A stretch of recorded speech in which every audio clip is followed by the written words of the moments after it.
Hello မင်္ဂလာပါကျွန်တော်ဒီနေ့မှာ harmony ဆိုတဲ့အခါမှာဘယ်လိုလေးလွယ်ကူဆုံးလေ့ကျင့်လို့ရမလဲဆိုတဲ့အကြောင်းလေးကိုကျွန်တော် sharing လုပ်ပေးချင်ပါတယ်ဆိုတော့ကျွန်တော်တို့ do mi so ဆိုတဲ့ကျွန်တော်တို့ဒီ harmonic notes လေးနေနဲ့ကျွန်တော်တို့ဆိုကြည့်ပါမယ်ဒီချိန်တော့ F ရဲ့ do လေးချက်လိုက် okay mi so okay ဆိုတော့အဲ့ဒီသုံးလုံးနဲ့ကျွန်တော်တို့စပြီးတော့မှဆိုကြည့်မယ်ဘယ်လိုလေးဆိုမလဲဆိုတော့အဲ့ဆိုဒီချက်တူဆိုလိုက်နော်ဆိုကျွန်တော်ကမီဆိုလိုက်ဆိုချက်ဆိုနော်စမ်းကြည့်ရအောင်နော်နော်ဆိုကျွန်တော်မီဆိုတော့မီ notes လေး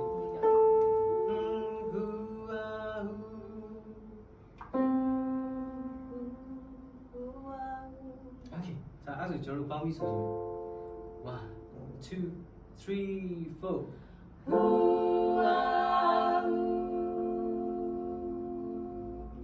Okay ဆိုတော့အခုလိုမျိုးနားထောင်လို့ကောင်းတဲ့ harmonic အတန်လေးထွက်လာမှာဖြစ်ပါတယ်ဆိုတော့ဒါဆိုရင်ကျွန်တော်တို့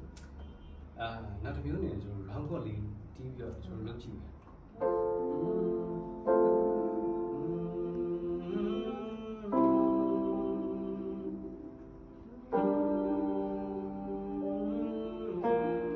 အဲ့လိုလေးဆိုကြည့်ရနော်အဲ့ဆိုခုနကလိုပဲကျွန်တော်တို့ do mi ဆိုကြည့်နော်အဲ့ဆိုကျွန်တော်တလိုင်းလေးစီရင်ဆိုကြည့်မယ်အဲ့ဆို do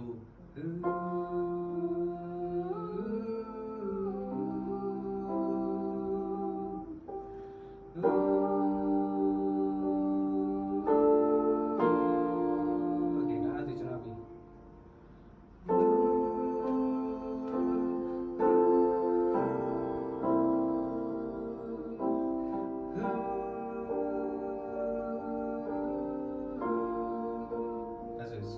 来一个时间。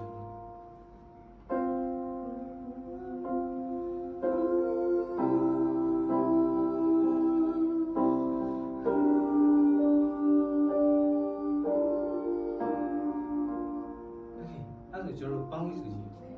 ကြည့် 1 2 3 4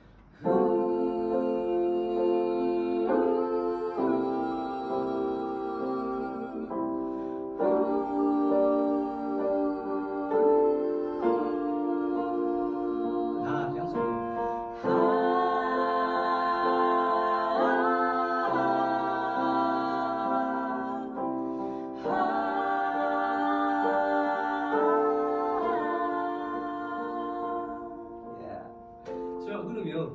ကျွန်တော်တို့လွယ်လွယ်ကူကူလေးနဲ့ကျွန်တော်လေ့ကျင့်လို့ရတဲ့notes လေးတွေနဲ့ကျွန်တော်တို့လေ့ကျင့်လို့ရပါတယ်ဆိုတော့ဒီထက်ပိုပြီးတော့မှကျွန်တော်တို့ဒီမှာ